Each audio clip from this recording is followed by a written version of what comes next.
খেয়াল করবেন, আমাদের যেই সমস্ত ব্যক্তিদেরকে অন্যায়ভাবে এই হাতে দিয়ে কলম দিয়ে ফাঁসি দিয়েছে আর পিছনের হাত দিয়ে তারা সহযোগিতা করেছে, আল্লাহ রাব্বুল আলামিন বলেন যেই হাত দিয়ে তারা কলম দিয়ে ফাঁসি দিয়েছে আর পিছনের হাত দিয়ে প্রশাসনিকভাবে ক্ষমতা দিয়ে রাজনৈতিকভাবে সহযোগিতা করেছে, আল্লাহ উভয়কে ধ্বংস করে দিয়েছেন। কথা বলেন ঠিক কিনা?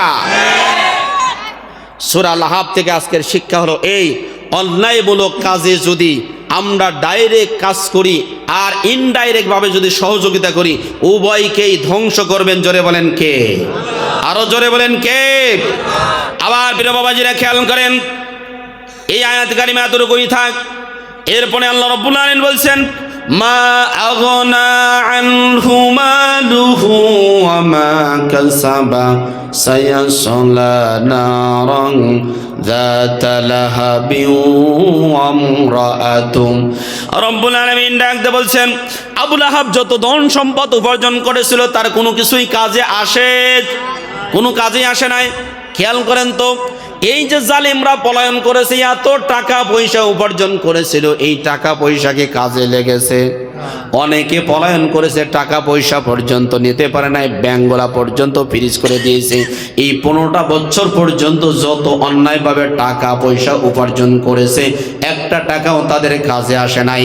আল্লাহ রাব্বুল আলামিন আবু লাহাবকে ডাক দিয়ে বলতেছেন, আবু লাহাব ছিল সেই সময়কার ধর্মমন্ত্রী, বিশ্বনবীর বিরুদ্ধে অপপ্রচার চালিয়েছে।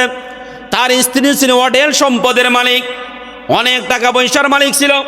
এই মহিলা বলতো, আমার যত টাকা পয়সা আছে সমস্ত টাকা পয়সা দিয়ে বিশ্বনবীর ইসলাম প্রচার করার ক্ষেত্রে বাধা দিব। আব্দুল্লাহর পুত্র মুহাম্মদ যেন ইসলাম প্রচার করতে না পারে, এই জন্য আমার টাকা পয়সা দিয়ে বাধা দিব। এই কথা বলার পরে আল্লাহ রাব্বুল আলামিন আস্তে আস্তে করে এই দুইজন ব্যক্তির টাকা পয়সা সব শেষ করে দিলেন, ধ্বংস করে দিলেন। আমার প্রিয় বাবাজিরা, কয়েক বছর পরে যখন বদরের যুদ্ধ শুরু হয়ে গেল, এই সময়ে বদরের যুদ্ধের সময় 70 জন কাফের ধরা পড়ল, 70 জন কাফের নিহত হলো। এই খবর যখন আবু লাহাব শোনার সাথে সাথেই মারাত্মক অসুস্থ হয়ে পড়ল। গলার মধ্যে একটা বিস্ফোরা উঠল। আমার প্রিয় ভাইয়েরা, গলার মধ্যে একটা ফুসকুড়ি ওঠার কারণে এই বেচারা আস্তে আস্তে করে বিস্ফোরাটা যখন দুর্গন্ধ ছড়াইতে থাকলো, দুর্গন্ধ এমন পর্যায়ে চলে গেল কোনো ব্যক্তি আবু লাহাবের কাছে যেতে পারে নাই। শেষ পর্যন্ত ওই মাঠের মধ্যে, এইরকম বালুর মাঠের মধ্যে তাকে রেখে আসলো। কোনো ব্যক্তি তার কাছে যায় না, তাকে খাইতে দেয় না, কিচ্ছু না। প্রিয় বাবাজিরা আমার, দুর্গন্ধ এমনভাবে ছড়তে শুরু করলো, কোনো ব্যক্তি তার কাছে যায় না। শেষ পর্যন্ত সে সেখানে মৃত্যুবরণ করলো। ছেলের সন্তানরা তাকে মাটি পর্যন্ত দিতে চায় নাই, কারণ তার দুর্গন্ধ ছড়ছে অনেক বেশি।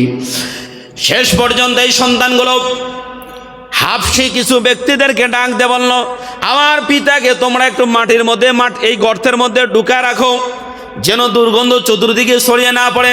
তোমাদেরকে আমি বিনিময়ে টাকা দিব।